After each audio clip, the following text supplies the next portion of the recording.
अब हम आपको श्रीमद्भागवत महापुराण के 10वें स्कंद का 80वां अध्याय सुनाएंगे। लेसन नंबर 80, जिसमें श्री कृष्ण के द्वारा सुदामा जी का स्वागत करना। राजा परीक्षित ने कहा कि भगवान प्रेम और मुक्ति के दाता पर ब्रह्म परमात्मा भगवान श्री कृष्ण को शक्ति अनंत है, उनकी शक्ति अनंत है, इसलिए उनकी माधुर्य और ऐश्वर्य से भरी लीलाएं भी अनंत हैं।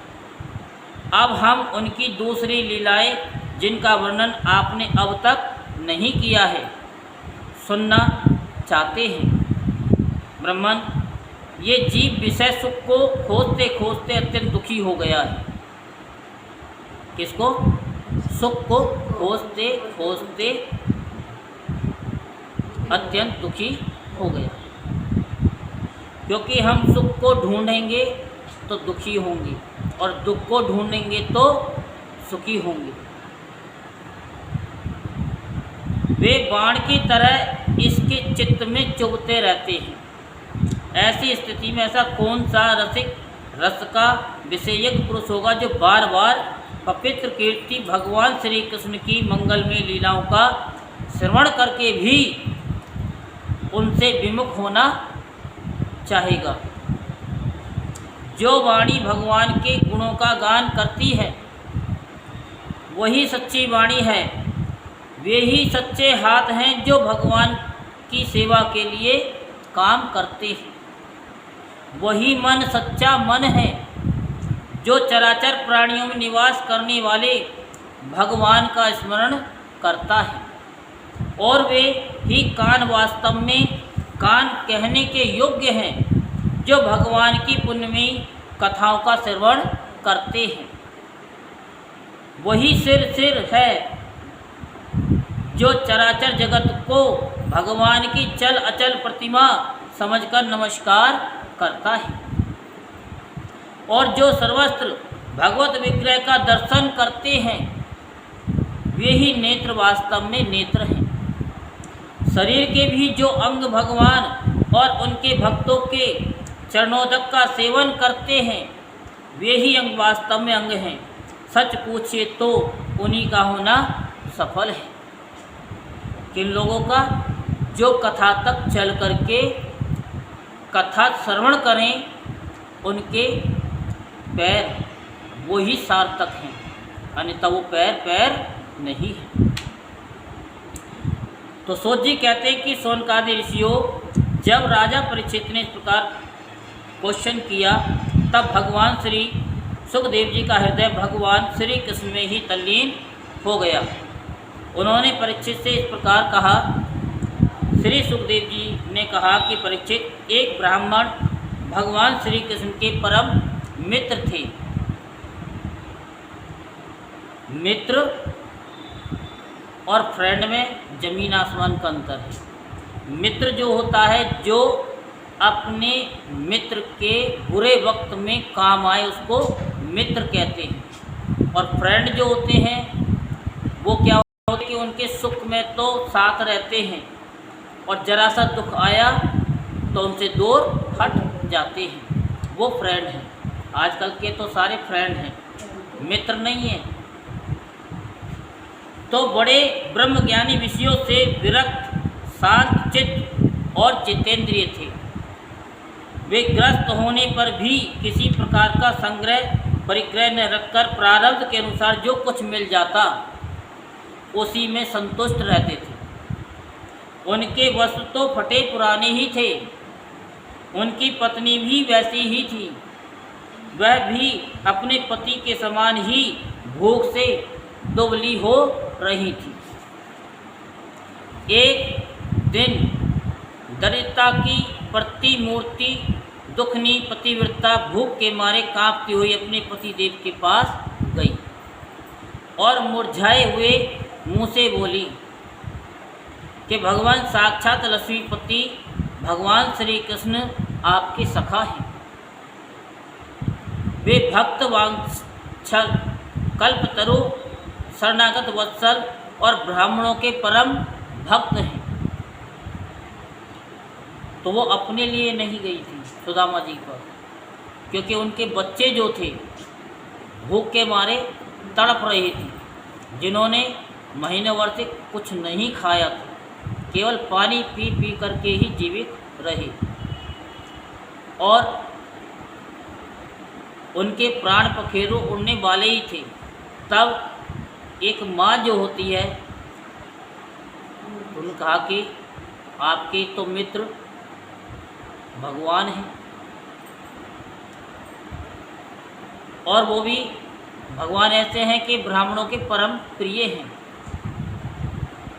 परम भगवान आर्यपुत्र वे साधु संतों के, सत्पुरुषों के एकमात्र आश्रय हैं।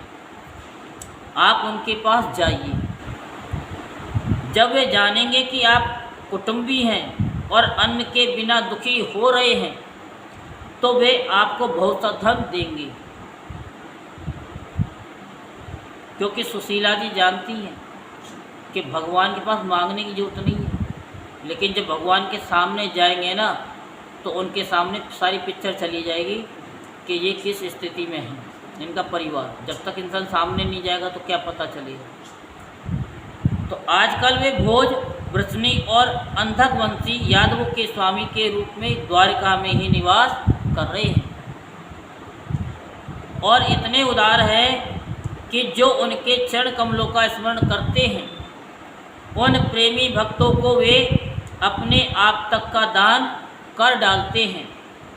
ऐसी स्थिति में जगत गुरु भगवान श्री कृष्ण अपने भक्तों की और भक्तों को यदि धन और विषय सुख, जो अत्यंत वांछनीय नहीं है, दे दें, तो इसमें आश्चर्य की कौन सी बात है।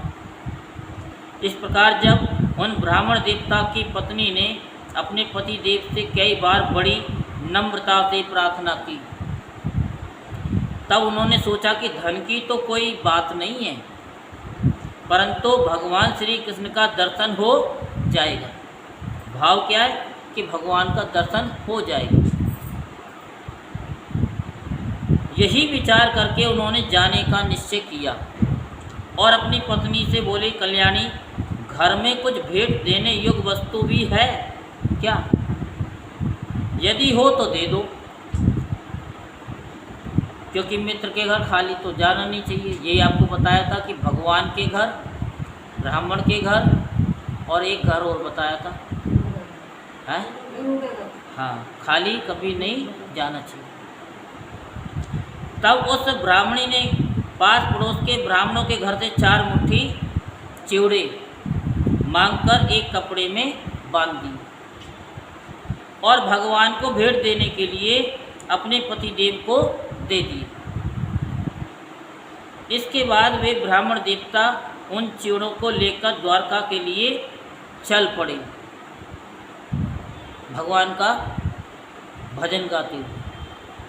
अब उन्होंने कौन सा भजन गाया वो तो हमको तो पता नहीं, लेकिन दुनिया वाले तो एक ही भजन गाते हैं, चले श्याम सुंदर से मिलने सुदामा, चले श्याम सुंदर से मिलने सुदामा, गाते जाते मन में हरे कृष्ण रामा, गाते जाते मन में हरे कृष्ण रामा, चले श्याम सुंदर से मिलने सुदामा, चले श्याम सुंदर से।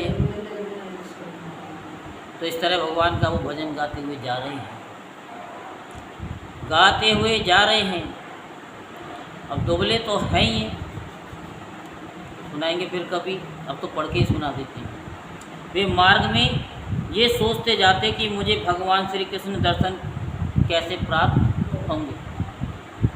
परीक्षित द्वारका में पहुंचने पर वे ब्राह्मण देवता दूसरे ब्राह्मणों के साथ सैनिकों की 3 छावनियां और 3 जोड़ियां पार करके भगवत धाम का पालन करने वाले अंधक और वृष्णिवंशी यादवों के महलों में, जहां पहुंचना अत्यंत कठिन है, जा पहुँचे।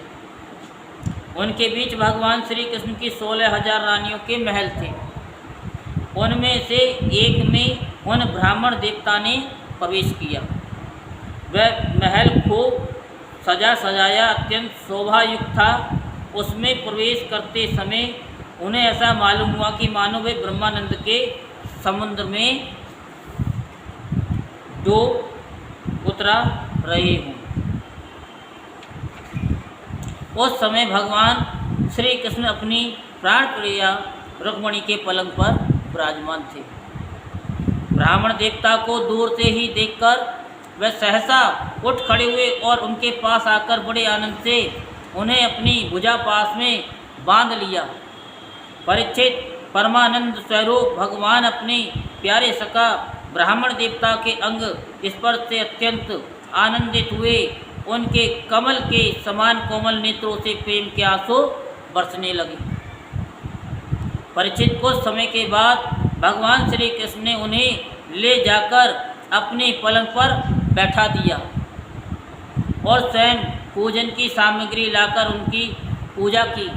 प्रिय परीक्षित, भगवान श्री कृष्ण सभी को पवित्र करने वाले हैं, फिर भी उन्होंने अपने हाथों ब्राह्मण देवता के पांव पखारकर उनका चरणों तक अपने सिर पर धारण किया और उनके शरीर में चंदन, अर्गजा, केसर आदि दिव्य गंधों का लेपन किया। फिर उन्होंने बड़े आनंद से सुगंधित धूप और दीपावली से अपने मित्र की आरती उतारी। किसने उतारी?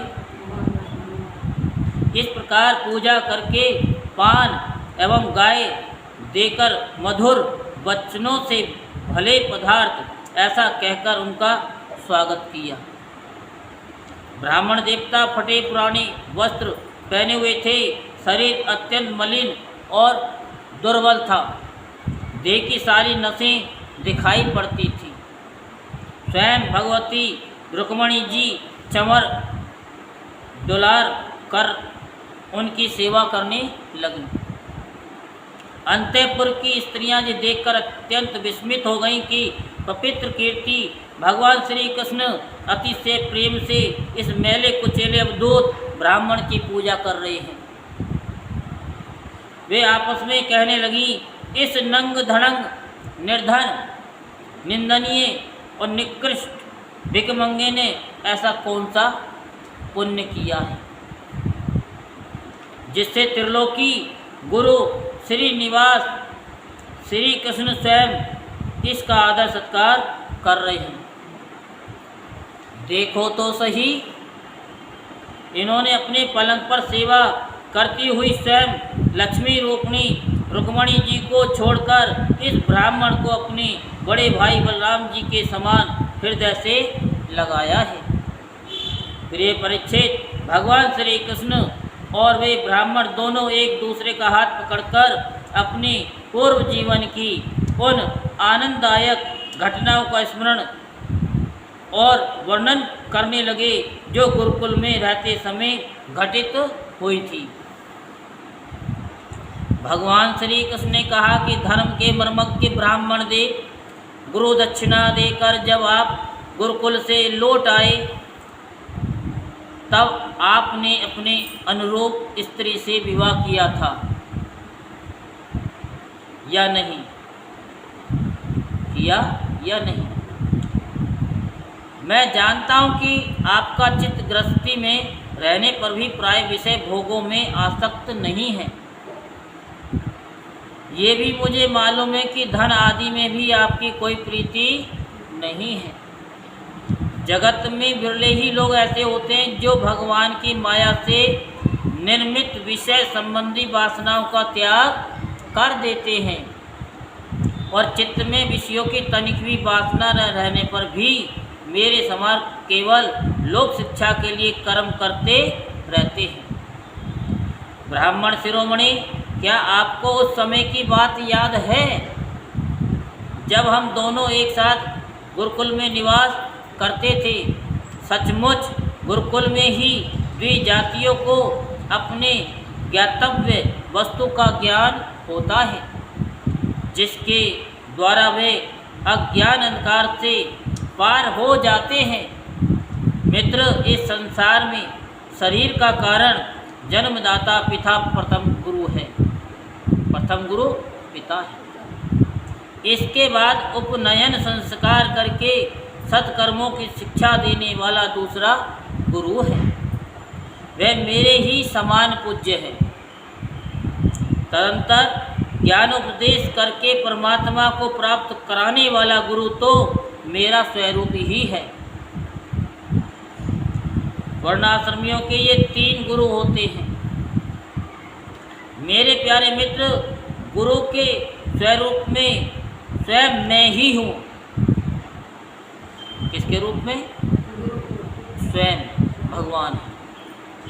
इस जगत में वर्णाश्रमियों में जो लोग अपने गुरुदेव के उपदेश अनुसार अनायास ही भवसागर पार कर लेते हैं, वे अपने स्वार्थ और परमार्थ के सच्चे जानकार हैं।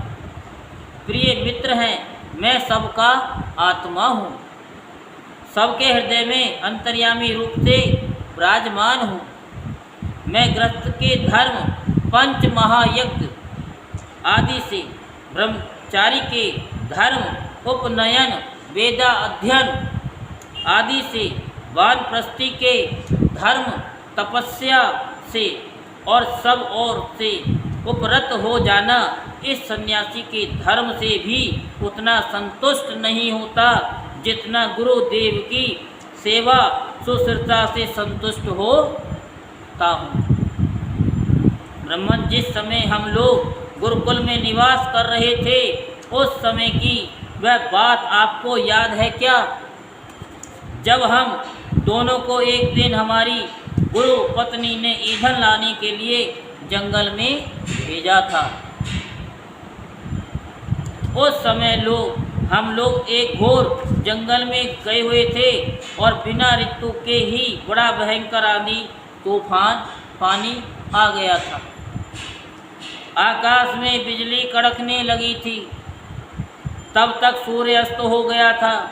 चारों ओर अंधेरा ही अंधेरा फैल गया। धरती पर इस प्रकार पानी ही पानी हो गया, कहाँ गड्ढा है कहाँ किनारा इसका पता ही न चलता था।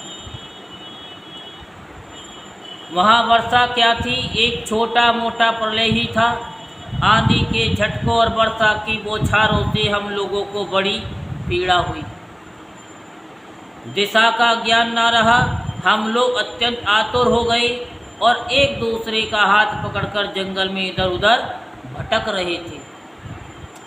जब हमारे गुरुदेव सांदीपनी मुनि को इस बात का पता चला, तब वे सूर्योदय होने पर अपने शिष्य हम लोगों को ढूंढते हुए जंगल में पहुँचे और उन्होंने देखा कि हम अत्यंत आतुर हो रहे हैं।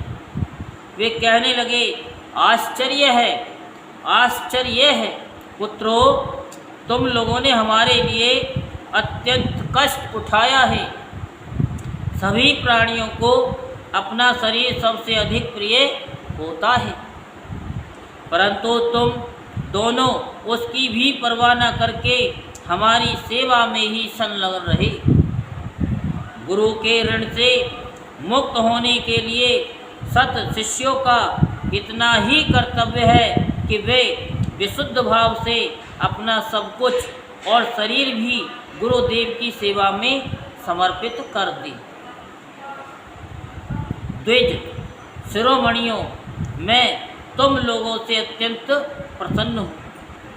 तुम्हारे सारे मनोरथ, सारी अभिलाषाएं पूर्ण हो और तुम लोगों ने हमसे जो वेद अध्ययन किया है वह तुम्हें सर्वदा कंठस्थ रहे तथा इस लोक एवं परलोक में कहीं भी निष्फल न हो। प्रिय मित्र, जिस समय हम लोग गुरुकुल में निवास कर रहे थे, हमारे जीवन में ऐसी ऐसी घटनाएं, अनेक घटनाएं घटित हुई थी। इसमें संदेह नहीं कि गुरुदेव की कृपा से ही मनुष्य शांति का अधिकार होता है और पूर्णता को प्राप्त करता है। ब्राह्मण देवता ने कहा, देवताओं के आराध्य देव जगत गुरु श्री कृष्ण, भला हमें क्या करना बाकी है, क्योंकि आपके साथ जो सत्य संकल्प परमात्मा है हमें गुरुकुल में रहने का सौभाग्य प्राप्त हुआ था। प्रभु छंदों में वेद, धर्म, अर्थ, काम, मोक्ष चतुर्विध पुरुषार्थ के मूल स्रोत हैं और वे हैं आपके शरीर। वही आप वेद अध्ययन के लिए गुरुकुल में निवास करें। यह मनुष्य लीला का अभिनय नहीं तो और क्या है, क्योंकि भगवान को कोई चीज़ पढ़ने की जरूरत तो थी नहीं, सारी उन्होंने लीला ही की। तो वही बात कह रहे हैं कि ये तो एक मनुष्य का लीला आपने की है। यहीं पर श्रीमद् भागवत महापुराण के 10वें स्कंद का 80वां लेसन संपूर्ण होता। बोलो वृंदावन बिहारी लाल की जय। जय श्री राधेश्याम, जय जय श्री राधेश्याम, जय जय श्री राधे।